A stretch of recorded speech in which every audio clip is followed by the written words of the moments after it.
Assalamualaikum warahmatullahi wabarakatuh.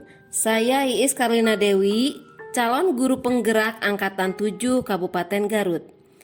Pada video kali ini, saya akan menayangkan kegiatan diseminasi modul 1.4 tentang budaya positif di SDN 3 Nanjung Jaya. Dengan pembimbing Ibu Hajah Sri Sunarti MPD sebagai fasilitator dan Bapak Sonia Titipani Abidin SPD sebagai pengajar praktik. Latar belakang aksi nyata ini adalah siswa cenderung melakukan disiplin karena rasa takut akan hukuman dan adanya keterpaksaan ketika mereka melakukannya. Belum ada dorongan di dalam dirinya untuk melakukan disiplin secara sadar dan tanpa paksaan. Tujuan melaksanakan aksi nyata ini adalah menciptakan siswa yang berkarakter profil pelajar Pancasila, menyamakan visi dalam mewujudkan budaya positif di sekolah. Tolak ukur keberhasilan budaya positif di sekolah ialah 1. Terwujudnya persamaan visi untuk menerapkan budaya positif di sekolah. 2. Terbentuknya keyakinan kelas melalui kegiatan kesepakatan kelas yang dilakukan siswa dengan wali kelas. 3. Siswa mampu menerapkan keyakinan kelas yang telah dibuat. Adapun lini masa tindakan yaitu pertama, berdiskusi dengan kepala sekolah mengenai pentingnya budaya positif dan meminta izin untuk melaksanakan kegiatan diseminasi dengan rekan-rekan guru yang lain. Selanjutnya, melaksanakan kegiatan diseminasi bersama rekan guru untuk menyatu visikan pemahaman budaya positif di sekolah. Selanjutnya, berkoordinasi dan berkolaborasi dengan wali kelas untuk membuat keyakinan kelas di kelas masing-masing. Kemudian, merefleksikan dan mengevaluasi keyakinan kelas yang telah dibuat. Dukungan yang dibutuhkan untuk menerapkan budaya positif di sekolah yaitu dukungan dari kepala sekolah, rekan guru, serta siswa untuk melaksanakan kegiatan yang telah disusun secara menyeluruh. Selanjutnya, dukungan pengadaan sarana dan prasarana untuk melaksanakan kegiatan budaya positif di sekolah. Selanjutnya, dukungan orang tua untuk mewujudkan budaya positif di lingkungan rumah tempat siswa tinggal. Berikut kegiatan diseminasi yang telah saya laksanakan.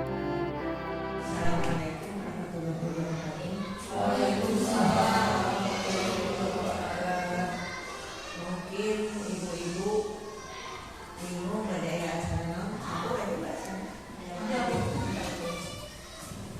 dia acara dia kuis ibu ngayakeun atau batasan saya ngaya acara kanggo pelaporan dalam calon guru penggerak ya.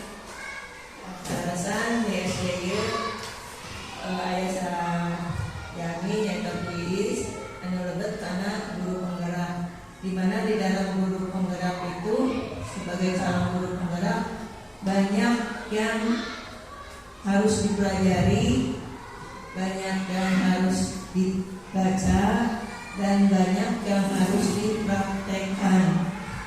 Nah, untuk ibu-ibu dan bapak-bapak guru sekalian, jangan merasa gimana ya, kami iya mah aduh ningali teh capek ya. Emang sebagai guru penggerak ini kemungkinan tahun 2024 kita akan ke kurikulum merdeka ya, merdeka belajar, kurikulum merdeka. Nah, dengan adanya semuanya tahun 2024 harus menjadi guru penggerak semuanya. Nah, kebetulan dari mulai tahap seberapa? 7. Tahap 7 sekarang, dan yang akan datang sudah ada pendaftaran, juga sudah ada yang masuk tahap 8 ya. Nah, untuk tahun yang 2024 atau belum tentu seperti ini ya. Kita dari awal mendapat pendidikan, mendapat latihan semendetil seperti ini. Walaupun kita merasa capek, kita harus merasa bersyukur ya. Terutama Kak Uis ya, kita semua harus bisa memberi semangat walaupun keadaan Uis sekarang apalagi sedang hamil ya, terus juga ikut PPG, sekarang jadi ikut juga penggerak. Nah, seperti itulah, jangan merasa pesimis ya. Jangan merasa pesimis, tapi tetap terus kita jalani, maju terus ya, sampai semaksimal mungkin. Nah sekarang dalam pendidikan guru penggerak ini banyak tugas-tugas, apalagi sekarang sudah musim atau dengan IT ya. Jadi kita diwajibkan, dituntut harus bisa IT. Karena apa? Di dalam guru penggerak itu harus setiap hari berhadapan dengan IT, baik itu praktek, laporan, segala macam, baik tertulis maupun prakteknya itu melalui IT ya. Ya, jadi untuk guru-guru yang lain, Ibu harap juga ke depan nanti kalau ada pendaftaran lagi sebagai calon guru penggerak, usahakan ikutan. Mudah-mudahan kita terjalin lagi menjadi calon guru penggerak. Dan dengan kita menjadi calon guru penggerak, kita akan tahu bagaimana lingkungan di luar ya, di dunia pendidikan yang ada di luar. Kalau kita sekarang kan hanya berkutat di dalam sekolah saja ya, pendidikan sampai kecamatan, sampai kabupaten. Tapi kalau guru penggerak itu sampai nasional, jadi tahu pendidikan di Indonesia itu seperti apa ya.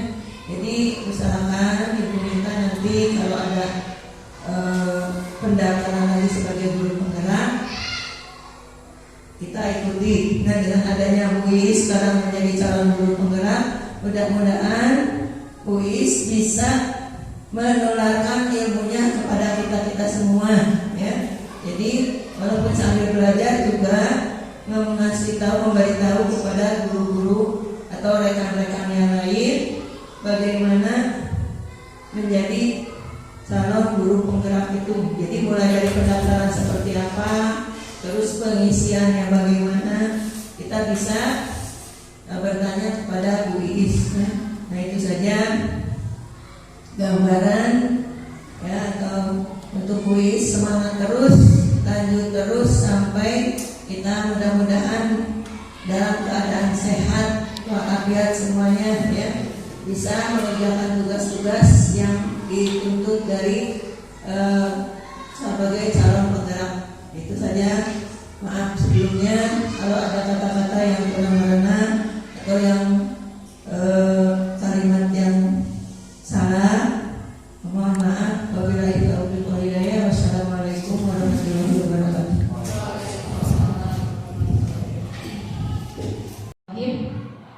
Assalamualaikum warahmatullahi wabarakatuh. Ibu Kepala Sekolah SDN Jaya 3 yang saya hormati, Bapak dan Ibu Guru SDN Jaya 3 yang saya hormati. Pertama-tama marilah kita panjatkan puji dan syukur kita kehadiran Allah Subhanahu wa Ta'ala, yang mana pada hari ini kita bisa berkumpul dalam kegiatan diseminasi modul 1.4 budaya positif, di mana kegiatan ini adalah kegiatan saya, tugas saya sebagai calon guru penggerak angkatan 7. Tak lupa sholawat serta salam mudah-mudahan dilimpah curahkan kepada Nabi kita, Nabi Bana wa Nabiyana Muhammad SAW, kepada keluarganya, sahabatnya,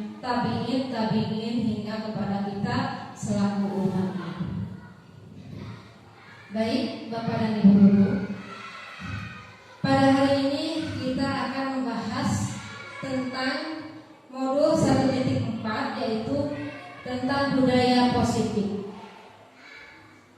Sebelum ke budaya positif, kita akan mengulas kembali tentang tujuan pendidikan menurut Ki Hajar Dewantara. Pendidikan diartikan sebagai tuntunan dalam hidup tumbuhnya anak-anak, menuntun segala kodrat yang ada pada anak-anak agar mereka dapat mencapai keselamatan dan kebahagiaan yang setinggi-tingginya, baik sebagai manusia maupun sebagai anggota masyarakat. Nah, Bapak dan Ibu guru yang saya hormati, di sini terdapat kata menuntut. Tentunya Bapak dan Ibu guru sudah tidak asing lagi dengan kata menuntut. Karena di sekarang PMM, ya, di aplikasi PMM itu sudah ada tentang tujuan pendidikan. Nah, saya mau bertanya Bapak dan Ibu, kira-kira untuk pengertian menuntut itu apa ya? Silahkan Bapak, ada yang tahu Bapak dan Ibu? Membimbing, betul. Mengarahkan, betul sekali Pak. Menuntun itu membimbing, mengarahkan anak sesuai dengan kodratnya. Kodrat anak itu ada dua, kodrat alam dan kodrat zaman. Bapak dan Ibu, kodrat alam, anak itu tumbuh berkembang sesuai dengan lingkungannya, sesuai dengan alamnya. Siswa atau anak yang hidup di pegunungan itu akan berbeda dengan anak yang hidup di pantai, ya, di pesisir pantai. Jadi ketika kita memberikan pendidikan atau pembelajaran, itu tidak akan sama ketika kita memberikan pendidikan untuk anak di pegunungan, kita samakan dengan anak yang ada di pesisir pantai. Nah, seperti itu. Kemudian kodrat zaman. Bapak dan Ibu, zaman kita itu berbeda dengan zaman sekarang. Anak-anak kita hidup di zaman sekarang yang serba maju, IT, Bu. Ya. Nah, bagaimana untuk menyeimbangkannya, Bu, Pak? Berarti kita harus update diri kita sendiri. Jangan kalah dengan anak kecil. Anak kecil sekarang udah bisa main TikTok, anak kecil sekarang udah bisa aplikasi yang lain. Nah, kita, ya gitu ya Bapak dan Ibu. Ya, betul Bu. Jadi kita itu harus terus update, mengikuti perkembangan zaman, mengikuti ilmu yang baru. Baik, masuk ke budaya positif. Budaya positif di sekolah adalah nilai-nilai, keyakinan-keyakinan, dan kebiasaan-kebiasaan yang selalu dilaksanakan di sekolah yang berpihak pada siswa, sehingga siswa dapat berkembang menjadi siswa yang kritis, terhormat, dan bertanggung jawab. Budaya positif. Kira-kira Bapak dan Ibu di sekolah kita sudahkah menerapkan tentang budaya positif? Sudah. Oke. Contohnya bagaimana? Budaya positif. Nah, contoh budaya positif di sekolah kita pasti telah kita terapkannya. Salah satunya kita datang ke sekolah pagi-pagi dengan menyapa, ya kan? Anak-anak salam, ya, anak-anak disambut kedatangannya. Mereka akan lebih bahagia, lebih senang. Kemudian mengadakan kebersihan tiap pagi itu juga budaya pada Ibu, budaya positif. Kemudian berjajar di luar kelas sebelum masuk. Kemudian juga berdoa sebelum dan sesudah belajar. Infak juga, sedekah Jumat. Itu budaya positif Bapak dan Ibu. Ya. Nah, pembahasan budaya positif. Pembahasan budaya positif itu ada 7. Yang pertama, perubahan pembelajaran dengan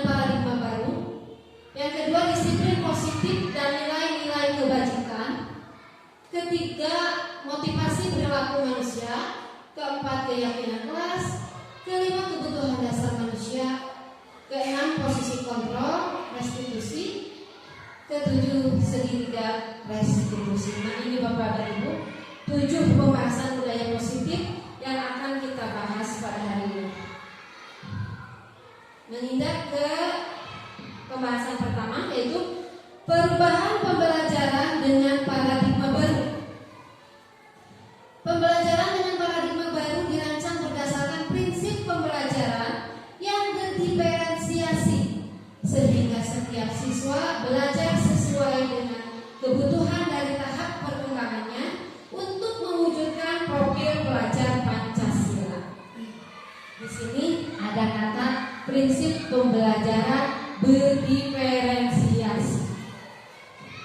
Ya, Bapak dan Ibu, Kemendikbud sekarang sedang gencar-gencarnya nih supaya kita melaksanakan pembelajaran yang berdiferensiasi. Nah, kira-kira pembelajaran yang seperti apa ini?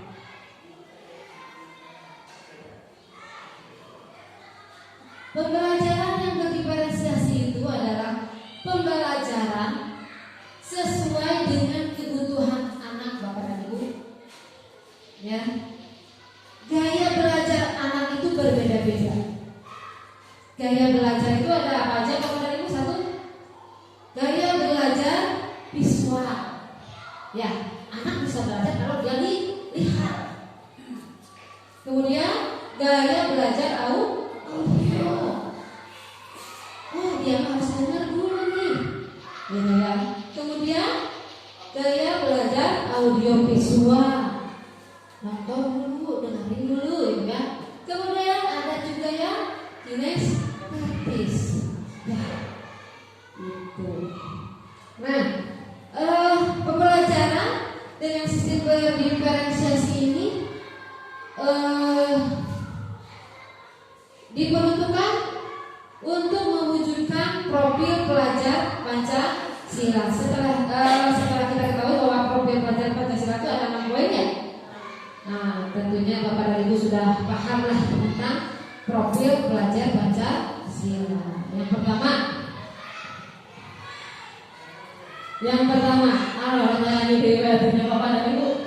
Yang pertama, pelajar Pancasila beriman dan bertakwa pada Tuhan Yang Esa dan berakhlak mulia, berkebinekaan tunggal, memperlayang mandiri, kreatif dan berarti visi. Baik Bapak dan Ibu, kita lanjut. Disiplin positif. Bapak dan Ibu, kata disiplin nih sering kita memaknainya sebagai kepatuhan, ketaatan. Ya Bapak dan Ibu, disiplin ini membuat kita itu merasa ada rasa ketidaknyamanan ketika kita harus disiplin waktu, misalnya, harus cepat-cepat nih, ya kan? Berangkat ke sekolah jam 7 pagi, ya kan? Tapi ada rasa di sini tidak enak, ada unsur keterpaksaan. Sedangkan disiplin sendiri itu artinya belajar, Bapak dan Ibu, ya, belajar diri. Nah, makna kata disiplin menurut Ki Hajar Dewantara dan Dian Gosipinu ini bentuk kontrol diri agar dapat mencapai suatu tujuan yang mulia dengan menciptakan lingkungan yang positif. Belajar diri sendiri, Bapak dan Ibu. Kemudian dalam penerapan disiplin positif tentunya haruslah menggunakan teori-teori yang relevan. Salah satunya adalah teori kontrol Dr. William Glasser, ya. Baik, di sini ada teori kontrol menurut Dr. William Glasser. Yang pertama yaitu ilusi guru mengontrol murid. Pada dasarnya kita tidak dapat memaksa murid untuk berbuat sesuatu jikalau murid tersebut memilih untuk tidak melakukannya. Walaupun tampaknya guru sedang mengontrol perilaku murid, hal demikian terjadi karena murid sedang mengizinkan dirinya dikontrol. Maksudnya gini Bapak Ibu, contoh ketika kita menugaskan anak untuk membaca di perpustakaan, ternyata ada salah satu anak yang memang dia tidak mau membaca, ya kan? Kemudian dia mengganggu temannya yang sedang membaca. Nah, kita kontrol kita terhadap anak tersebut itu bagaimana? Jadi kita tuh jangan langsung, hai kamu diam, ya, sok baca. Nah, nggak usah seperti itu. Kita harus tahu dulu ini anak kenapa ya jadi seperti ini, kenapa tidak mau membaca, apa sih kesukaan dia itu? Oh ternyata dia itu suka menggambar. Ya udah kita suka aja. Yang lain membaca, kita dia menggambar. Tidak apa-apa, yang penting dia tidak menggambar. Itu maksudnya ya. Kemudian ilusi bahwa semua penguatan positif efektif dan bermanfaat. Ini contohnya ketika anak melaksanakan kegiatan-kegiatan yang positif Bapak dan Ibu. Misal anak bisa mengerjakan tugas dengan benar tepat waktu, kita itu berikan pujian sebagai penguatan. Untuk apa? Untuk nanti kelak dilakukannya kembali secara terus-menerus. Itu untuk hal yang positif. Begitu ya Bapak dan Ibu. Kemudian ilusi bahwa kritik dan membuat orang merasa bersalah dapat menguatkan karakter. Nah di sini anak yang merasa bersalah itu atau anak yang salah itu harus kita kritik, lupa ya. Jadi dijelaskan, kamu itu salah, ya udah salah. Jangan dilindungi, nanti keenakan. Kedepan itu anak terjadi mencari perlindungan. Ayahnya mana terus? Tengah dulu, sekolah cukup pintu. Nah seperti itu. Kemudian ilusi bahwa orang dewasa memiliki hak untuk memaksa. Nah ini banyak orang dewasa yang percaya bahwa mereka memiliki tanggung jawab untuk membuat murid-murid berbuat hal-hal tertentu. Apapun yang dilakukan dapat diterima selama ada sebuah kemajuan berdasarkan sebuah pengukuran kinerja. Pada saat itu pula orang dewasa akan menyadari bahwa perilaku memaksa tidak akan efektif untuk jangka waktu panjang dan sebuah hubungan permusuhan akan terbentuk. Jadi Bapak dan Ibu, di sini kita sebagai orang dewasa janganlah memaksa anak untuk diperintah atau untuk memerintah anak. Kemudian anak itu akan merasa terpaksa Bapak dan Ibu. Ya. Nah, kita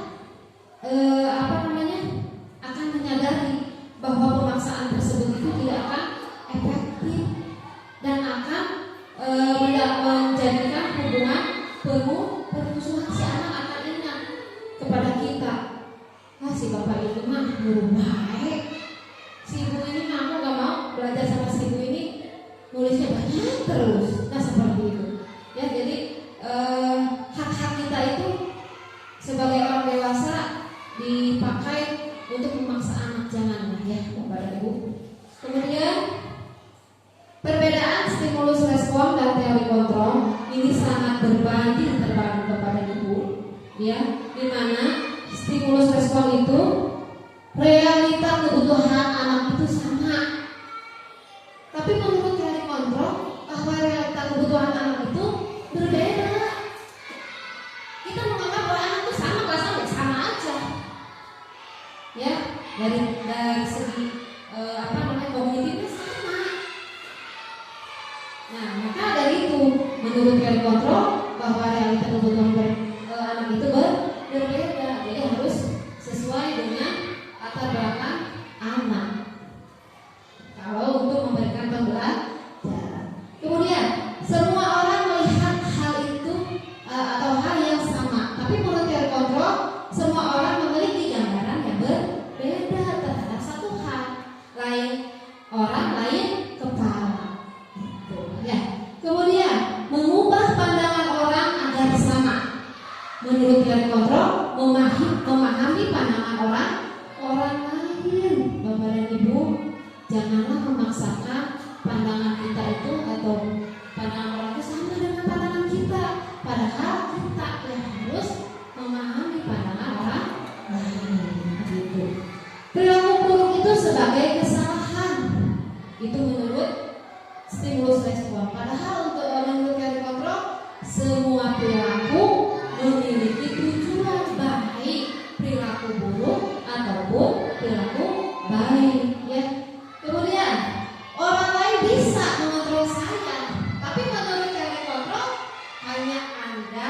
yang bisa mengontrol diri Anda. Orang lain itu tidak bisa.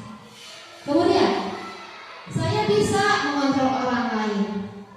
Kemudian anak tidak bisa, atau Anda tidak bisa mengontrol orang lain. Ya, saya mengontrol orang lain. Jadi sesuai dengan kemauan kita. Itu untuk teori kontrol. Kemudian pemaksaan ada pada bujukan raga. Bapak dan Ibu, ketika kita ingin anak kita taat kepada kita, kan kita nggak bujuk. Ayo kerjakan ini, udah dibujuk, tung nama apa? Memaksa itu gagal. Ya, jadi kalau menurut teori kontrol itu kita adakan kolaborasi Bapak dan Ibu, ya, dan konsensus menciptakan pilihan baru, kerjasama, cari solusi terbaru sama anak, ya. Kemudian model berpikirnya menang kalah. Nah di sini ada anak yang menang, pasti ada anak yang kalah. Tapi untuk teori kontrol itu dua-duanya harus menang. Jadi tidak ada yang dirugikan. Baik. Nah, apabila disiplin kontrol atau disiplin diri ini sudah diterapkan, maka akan terciptanya nilai-nilai kebajikan Bapak dan Ibu. Nilai-nilai kebajikan adalah sifat-sifat positif manusia yang merupakan tujuan mulia yang ingin dicapai setiap individu. Dan selanjutnya, Diana Gosen tahun 1998 mengemukakan bahwa dengan mengaitkan nilai-nilai kebajikan yang diyakini seseorang, maka motivasi intrinsiknya akan terbangun sehingga menggerakkan motivasi dari dalam untuk dapat mencapai tujuan mulia yang diinginkan. Nah, Bapak dan Ibu, nilai-nilai kebajikan yang diterapkan untuk pelajar Indonesia itu adalah nilai-nilai kebajikan yang ada pada profil pelajar Pancasila. Balik lagi ke sini Bapak dan Ibu, ini tujuan kita, ya. Kemudian seperti yang telah dikemukakan oleh Dr. William Glasser pada teori kontrol tahun 1984 menyatakan bahwa setiap perbuatan memiliki suatu tujuan. Tujuan tersebut adalah untuk memenuhi kebutuhan dasar hidup. Nah Bapak dan Ibu, setiap perbuatan itu memiliki motivasi dan tujuan, ya Bapak dan Ibu. Motivasi apa? Apa itu motivasi, ya? Nah ini, motivasi merupakan dorongan yang timbul pada diri seseorang secara sadar atau tidak sadar untuk melakukan suatu tindakan dengan tujuan tertentu. Baik, sebelum saya mencontohkan kepada murid, saya ingin bertanya dulu kepada Bapak dan Ibu.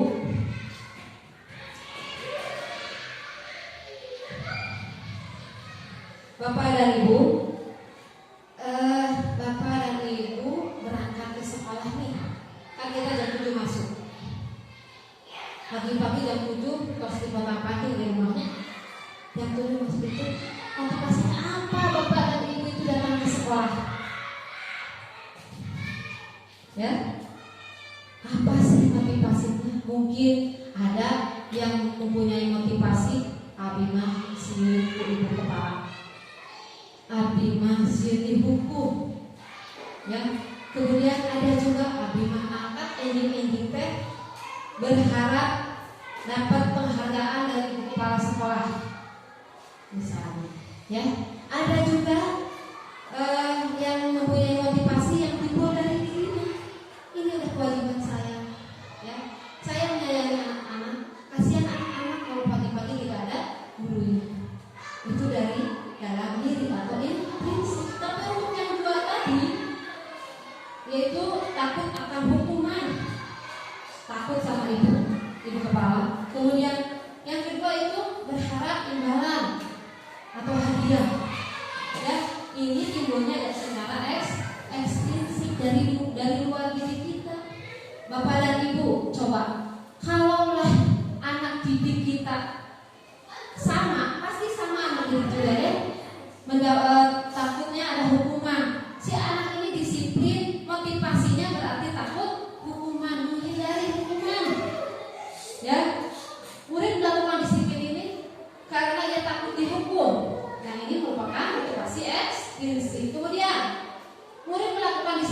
karena ingin mendapatkan imbalan. Ini juga sama SD. Nah, yang ditakutkan untuk hukuman dan imbalan, yang pertama hukuman tadi merasa tidak nyaman.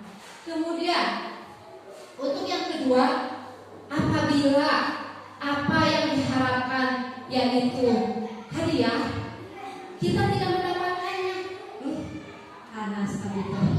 Enggak besok jam 7 datang, tetapi si ibu tidak ngasih hadiah atau punya apa yang akan bapak dan ibu rasakan? Kecewa pasti, tetap jadi ketidaknyamanan. Tapi bapak dan ibu, apabila kita berangkat jam 7 bahkan setengah 7, Pak Usep setengah 7 ya Bu, hebat. Nah jam setengah 7 udah ikhlas gitu, ya udah ya. Nah itu tidak ada unsur paksaan, tidak ada unsur apa-apa, tidak mengharapkan apa. Nah ini bapak dan ibu, kita mengharapkan siswa kita itu berdisiplin yang seperti ini, yang datang dari diri sendiri, intrinsik.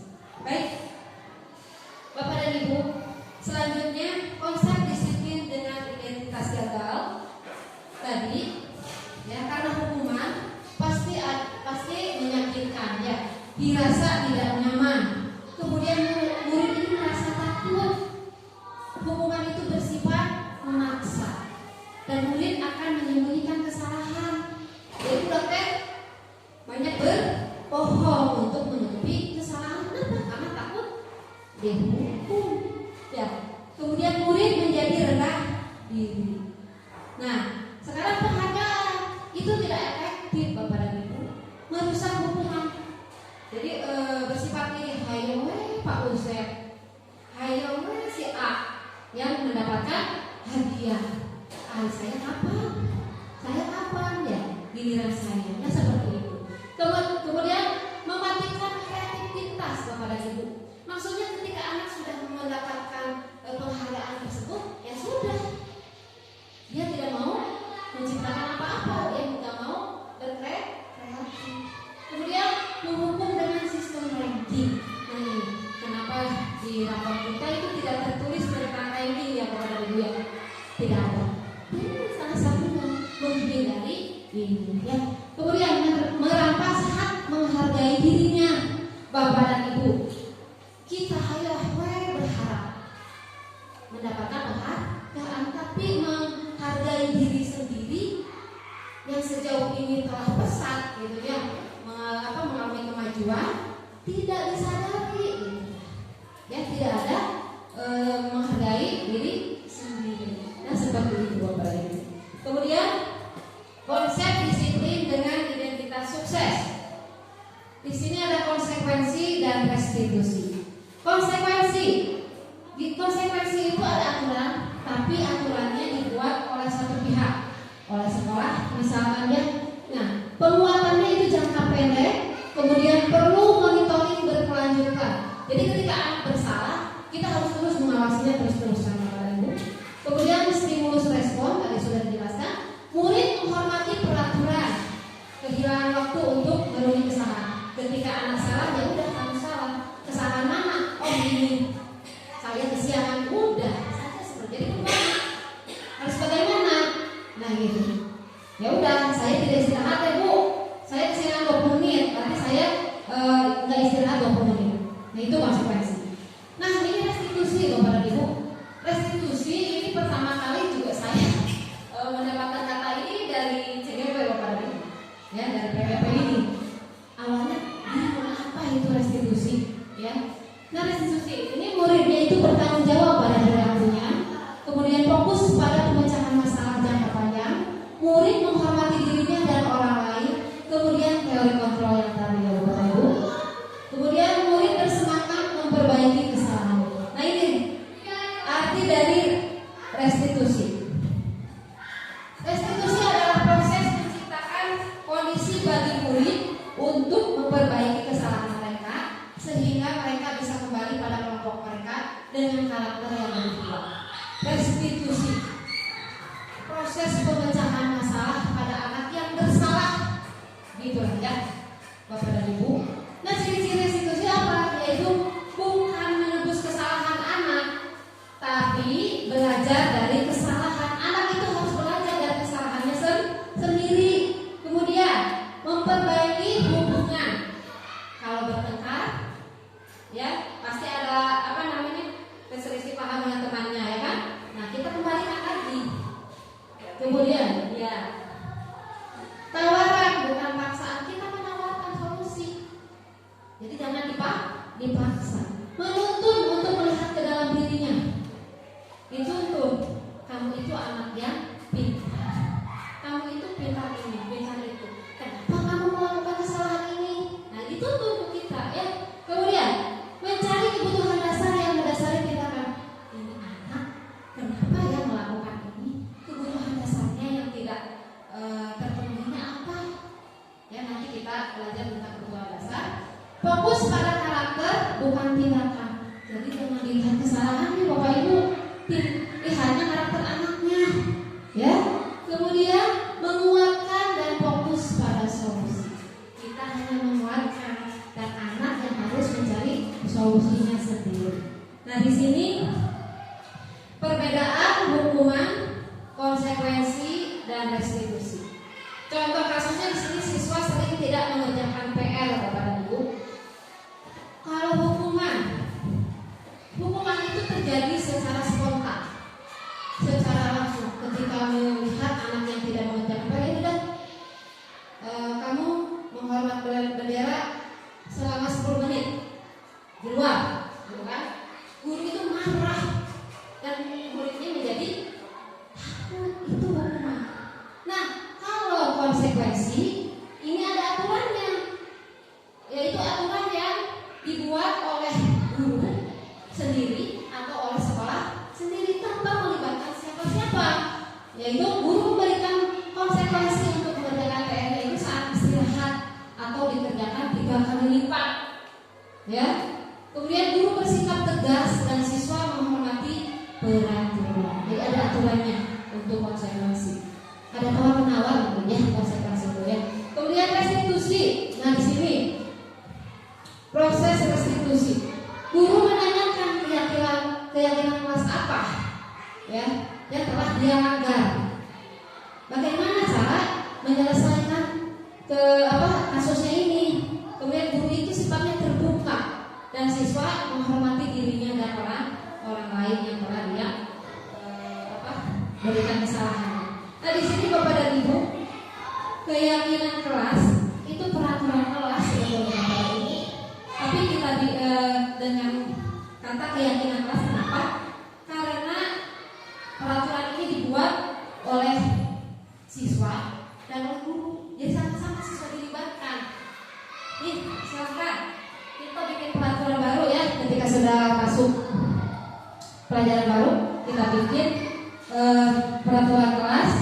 Mereka yang bikin, Bu, Pak, jangan kita biarkan mereka, silakan. Sebaiknya bagaimana kalau ada di kelas? Kebetulan kelas 6 sudah membuatnya itu di depan. Nah, kita berikan kebebasan. Sudah anak-anak membuat kesepakatan kelasnya atau peraturan kelas, kita kumpulkan Bapak dan Ibu. Ya, sudah dikumpulkan, kita bisa-bisahkan mana yang termasuk tanggung jawab, mana yang termasuk kesehatan, menghormati, saling menghormati, itu kita siap-siap bisa-bisahkan Bapak Ibu. Nah, untuk melakukan keyakinan kelima kelas ini atau membentuk keyakinan kelas ini itu sifatnya abstrak, tidak nyata ya, berupa pernyataan universal, umum. Bapak dan Ibu bisa rapihkan kembali buku yang sudah dibaca. Ya, seperti itu. Rapihkan kembali buku yang sudah dibaca. Udah aja kita bikin tanggung jawab. Udah, simple, universal. Gitu ya. Tanggung jawab apa saja, bukan hanya begitu. Kemudian dibuat dalam pernyataan positif. Hari ini peraturan ayat dilarang, gitu ya. Dilarang membuat sampah sembarangan, gitu kan? Tidak boleh makan saat berada di kelas. Nah, hal seperti itu kita hindari. tidak boleh ya, tidak boleh kita pakai untuk yang dibahas. Kemudian kalimatnya sedikit saja agar mudah diingat tadi tanggung jawab mudah sesuai dengan kondisi kelas dan sekolah sehingga mudah diterapkan. Untuk disesuaikan, semua warga sekolah atau warga kelas dilibatkan saat membuat keyakinan kelas. Ya, Bapak dan Ibu. Nah, di sini ada 5 kebutuhan dasar manusia. Pertama, bertahan hidup. Kedua, kasih sayang dan rasa diterima. Ketiga, penguasaan. Keempat, kebebasan. Kelima, kemenangan. Baik, Bapak dan Ibu, saya punya kasus nih. Misalnya, terdapat siswa kita yang merebut jajanan temannya sehingga temannya tersebut nangis. Nah, hal pertama yang akan Bapak dan Ibu lakukan itu apa? Kira-kira? Apakah langsung memarahinya? Apakah langsung misalnya menyalahkannya? Atau bagaimana Bapak dan Ibu kira-kira? Betul Ibu, ditanya dulu anak. Kita panggil, ya kita panggil dulu nih. Kita tanya, kenapa kamu melakukan hal tersebut? Ibu, dah abdi teh, tadi bakalan saya itu tidak dikasih uang sama mama, atau dikasih uang hanya 2.000, temennya 5.000, otomatis temennya akan lebih banyak ya jajan. Dia mau jajan seperti itu, tapi uangnya tidak cukup. Berarti apa? Kebutuhannya pertama yaitu bertahan hidup. Bertahan hidup itu meliputi sandang, pangan, dan papan. Bisa saja di rumahnya ibu ambil sarapan, di rumah tidak ada beras. Tadi anak dijual, tapi kita tahu apa yang menghadapi anak tersebut. Untuk kedepannya kita tidak lanjuti hal tersebut. Ya Bapak dan Ibu. Kemudian ada lagi anak. Jawabannya seperti ini. Anak itu cari perhatian kita, guru atau temannya. Kenapa? Karena di rumahnya mungkin kurang kasih sayang. Minta maaf, mungkin orang tuanya broken, bisa jadi kan? Hotelan, gitu kan? Kemudian rasa diterima. Jadi mau diterima nih oleh kita, oleh temannya, keberadaan itu. Ya, nah itu seperti itu. Kemudian alasan yang ketiga, resep, suka lihat anak yang nangis. Dia bisa membuat nangis temannya, ya kan? Tidak, masa seperti itu. Kenapa? Karena ini menguasai teman-teman seperti itu. Kemudian alasan keempat, kebebasan. Ya, karena mungkin di rumahnya itu merasa ditekan. Betul tidak? Jadi di kelas itu dia seenaknya aja, bebas mau apa-apa juga. Nah, seperti itu. Dan yang terakhir, kesenangan. Dia senang Bu, Pak, kata Mak Eta teh. Jadi kalau nangis itu senang aja dia. Ditanya deh, kenapa kamu lakukan itu? Senang aja Bu, Pak, senang aja Bu. Senang. Jadi 5 dasar kebutuhan ini yang anak tidak terpenuhi baik di rumahnya. Jadi ketika kita punya masalah atau anak punya masalah, jangan langsung menghukum Bapak dan Ibu. Ya, jangan langsung panggil. Kenapa dia seperti itu? Tanya dulu. Mungkin ke-5 dasar ini, kebutuhan dasarnya ada salah satunya yang tidak terpenuhi. Ya, terus. Nah, di sini ada 5 posisi kontrol. Nah, kita itu sebagai pengontrol anak-anak kepada ibu. Ya, kira-kira posisi kita itu sebagai posisi kontrol yang mana? Yang pertama ada penghukum, pembuat rasa bersalah, kemudian teman, sebagai pemantau, atau sebagai manajer. Kita simpan dulu jawabannya masing-masing dalam hati. Ya, pilih yang mana aja dulu, acak ya, silahkan. Kita lihat video atau contoh video tentang posisi kontrol yang pertama, yaitu sebagai posisi kontrol penghukum.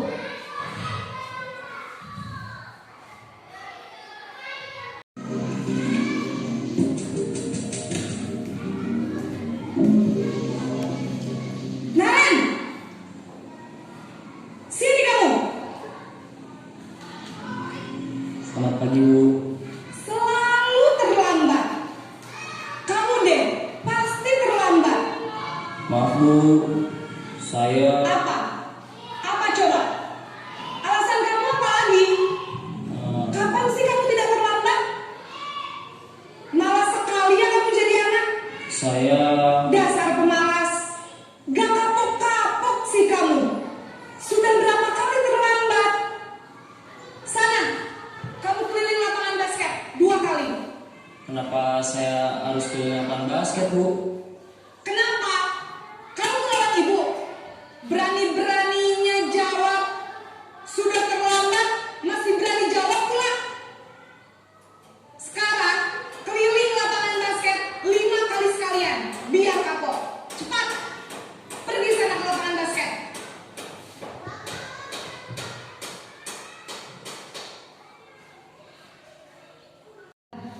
Untuk ciri-ciri posisi kontrol sebagai penghukum, di situ terdapat kata-kata menghardik anak, ya Bapak dan Ibu. Kemudian ada aksi yang menunjuk-nunjuk anak, menyakiti, membentak, menghukum baik fisik maupun verbal. Nah, dampak posisi penghukum ini yaitu siswa menjadi pendendam, Bapak dan Ibu, ya, tidak menyukai guru atau mata pelajaran yang diampu.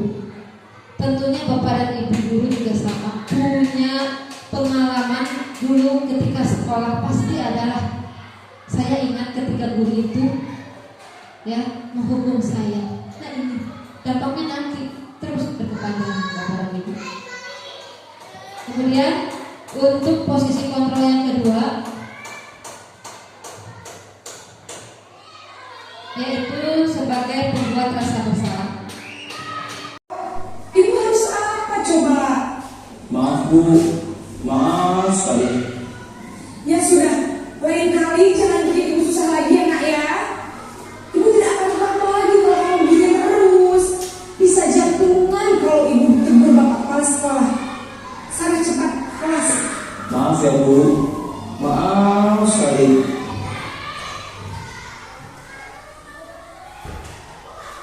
Nah, Bapak dan Ibu, ini ciri-ciri untuk posisi kontrol sebagai pembuat rasa bersalah, yaitu suara guru itu cenderung lembut, kata-kata cenderung menyalahkan siswa, membuat siswa merasa gagal. Guru akan menyatakan bahwa hal-hal kesalahan ada pada murid, kemudian dengan membuat guru menderita.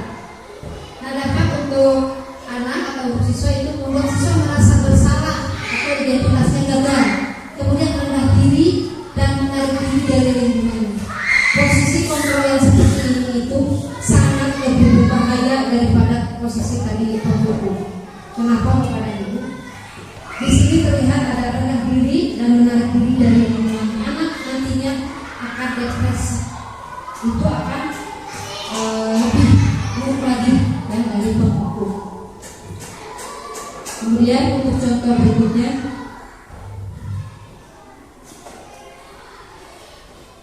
posisi kontrol sebagai teman.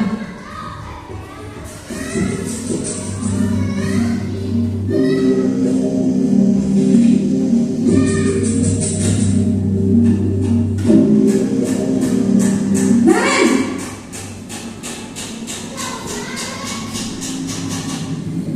Kenapa Bu? wah sudah jam berapa ini nak? Terlambat lagi ya sayang. Iya Bu, habis ibu saya lupa memakan saya Bu. Kamu malah menyalahkan ibu kamu. Kamu bukannya anak yang larinya paling kencang. Kok terlambat sih? Iya Bu, saya memang terlambat bangun tadi. Jadi biar saya lari kencang, tetap gak kencang Bu. Ya sudah sana. Nanti lain kali larinya lebih kencang lagi ya. Biar gak terlambat lagi. Bikin senang ibu. Demi ibu. Bisa kan? Bisa Bu. Ya sudah sana masuk kelas. Ibu beresin urusan absen kamu. Kamu ini ada-ada saja.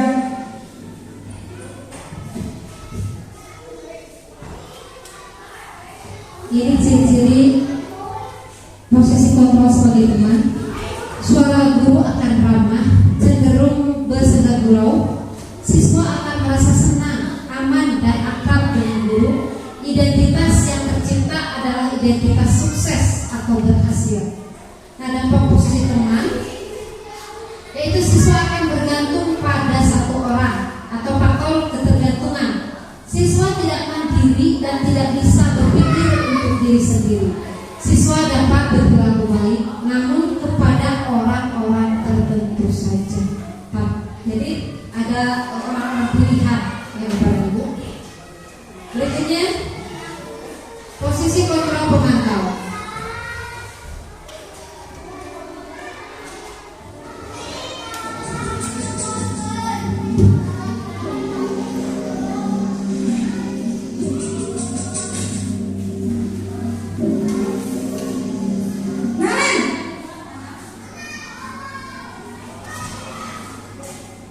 Selamat pagi Bu. Nah Ren, apa peraturan sekolah kita tentang jam berapa kita harus masuk sekolah nak? Kita harus di sekolah jam 7 Bu. Iya betul, sekarang sudah jam 7.20. Nah Ren sudah tahu konsekuensinya jika terlambat hadir? Paham Bu, saya harus tinggal kelas pas jam istirahat selama 20 menit. Iya benar, konsekuensinya demikian. Jadi nanti jam 9.30 pas istirahat, kamu harus tinggal di kelas, kerjakan tugas tambahan untuk ketinggalan kamu, ya? Baik Bu.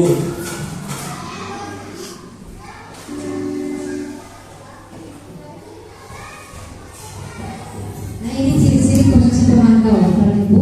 Bersuara datar, tercipta identitas diri atau berhasil. Pemantau harus senantiasa memantau atau mengawasi. Guru mengarahkan siswa kepada peraturan dan konsekuensi. Nah, ini dampak posisinya bagi siswa. Siswa akan menghitung konsekuensi dan hadiah tanpa memenuhi sepenuhnya nilai kebajikan yang dituju. Tidak sepenuhnya mandiri, seorang pemantau menunjukkan bahasa tubuh dan ekspresi yang datar dan cenderung datar saja Ibu Bapak Ibu ya. Dan yang terakhir yaitu contoh posisi kontrol sebagai manajer.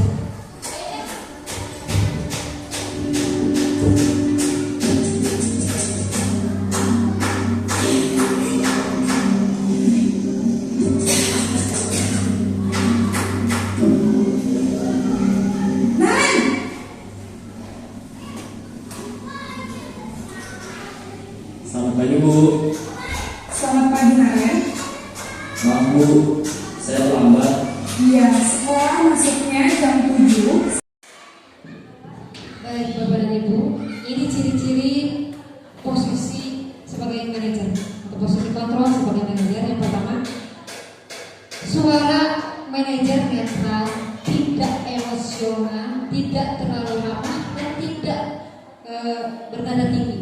Tercipta identitas positif atau berhasil. Guru dengan tulus mengajukan pertanyaan-pertanyaan bermakna agar membuka pikiran siswa. Guru membimbing siswa untuk memecahkan masalahnya secara mandiri. Nah, dampak posisi manajer ini bagi siswa yaitu siswa akan mandiri, kemudian percaya diri dan dapat memecahkan masalahnya. Siswa akan belajar dari kesalahannya dan dapat mencari sebuah solusi untuk memecahkan masalah. Nah, Bapak dan Ibu, kira-kira dari kelima posisi kontrol ini mana yang paling baik menurut Bapak dan Ibu? Betul Bapak dan Ibu. Ya, posisi kontrol sebagai manajer. Nah, Bapak Ibu, mari kita sama-sama belajar memposisikan diri kita sebagai posisi kontrol sebagai manajer. Sedikit demi sedikit kita rubah. Kita tinggalkan posisi penghukum, pembuat rasa bersalah, ya kan? Yang tadi empatnya kita mudah-mudahan bisa melepaskannya dan beralih ke posisi kontrol sebagai manajer. Baik Bapak dan Ibu, di sini ada kuis nih Bapak Ibu. Silahkan oleh Bapak dan Ibu tentukan kira-kira dalam dialog ini termasuk posisi kontrol apa? Contoh kasusnya berantem nih. Bu, saya tidak akan mengulanginya lagi. Ibu mengerti. Kamu melakukan itu karena membela dirimu ya? Iya Bu. Lain kali jangan melakukan itu lagi ya nak. Ya sudah, kembali ke kelasmu lagi. Baik Bu, terima kasih. Nah, kira-kira posisi kontrol yang mana Bapak dan Ibu? Betul Pak, ini membuat rasa bersalah. Kita lihat jawabannya. Ya, posisi membuat rasa bersalah. Dilihat dari kalimat. Betul. Kamu mau jadi membuat anak itu merasa bersalah kepada kita. Ya, kamu mau ibu disalahkan oleh orang tuamu? Nah, gitu. Ya, posisi kontrol membuat atau merasa bersalah. Kemudian segitiga restitusi. Suatu proses dialog yang dijalankan oleh guru agar dapat menghasilkan siswa yang mandiri dan bertanggung jawab. Restitusi membantu murid menjadi lebih memiliki tujuan, disiplin positif, dan memulihkan. Di sini ada segitiga restitusi, ya Bapak dan Ibu. Segitiga restitusi ini untuk memproses kesalahan anak menjadi lebih baik gitu ya. Di sini langkah-langkahnya yang pertama yaitu menstabilkan identitas, memvalidasi tindakan yang salah, menanyakan keyakinan. Langkah pertama yaitu menstabilkan identitas. Berdasarkan prinsip, membuat kesalahan adalah bagian dari proses pembelajaran. Kita harus menstabilkan emosi anak tersebut. Jadi distabilkan dulu emosi anak tersebut ya, Bapak dan Ibu, dengan menggunakan kata-kata atau kalimat seperti ini.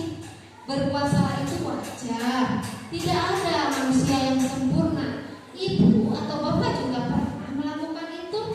Ibu atau bapak tidak mau mencari siapa yang salah, tapi ibu atau bapak ingin mencari solusi dari permasalahan ini. Kamu berhak merasa seperti ibu atau begitu. Nah itu Bapak dan Ibu. Jadi ini adalah kalimat-kalimat yang dipakai untuk menstabilkan emosi anak ya ketika melakukan kesalahan. Nah, sudah stabil identitasnya, maka kita akan validasi tindakan yang salah tersebut. Berdasarkan prinsip, setiap perilaku berupaya memenuhi suatu kebutuhan tersebut. Nah ini contoh kalimatnya. Kamu pasti punya alasan mengapa melakukan hal ini. Padahal kamu bisa melakukan hal yang lebih buruk daripada ini. Kamu patut bangga karena telah melindungi sesuatu yang penting buat kamu. Kamu melakukannya karena mempertahankan sesuatu yang penting bagi kamu. Nah ini memvalidasi tindakan. Kemudian yang terakhir yaitu menanyakan keyakinan.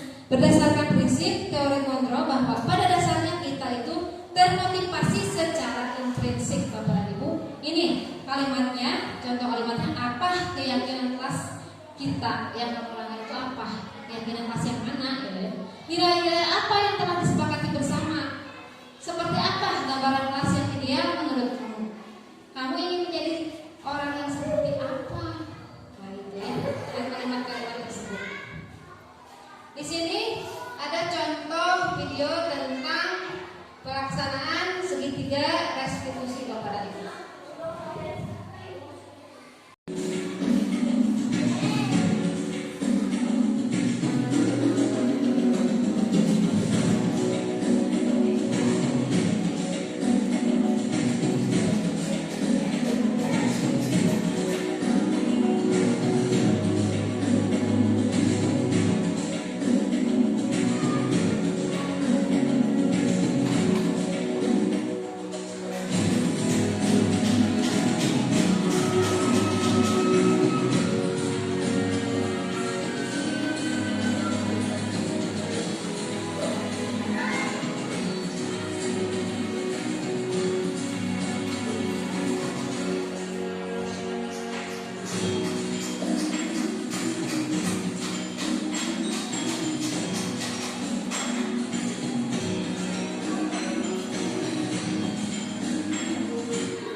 Ya, cepat sekali kamu cinta. Sekarang kamu silakan kembali lagi pada kamu. Sama-sama cinta. Assalamualaikum warahmatullahi wabarakatuh. Perkenalkan, nama saya Muhammad Lutfi Safani. Saya merasa senang. Saya tidak dihukum karena saya memakai sandal. Saya dibimbing oleh Bu Iis untuk mencari solusi dan memperbaiki kesalahan saya. Terima kasih, Bu. Assalamualaikum warahmatullahi wabarakatuh. Assalamualaikum warahmatullahi wabarakatuh. Nama saya Sita Septiani, siswa kelas 6 SDN 3 Jaya. Saya senang ibu tidak menghukum saya ketika saya mengalami teman. Saya dibimbing Iis untuk mencari solusi kesalahan saya. Terima kasih, Ibu. Wassalamualaikum warahmatullahi wabarakatuh.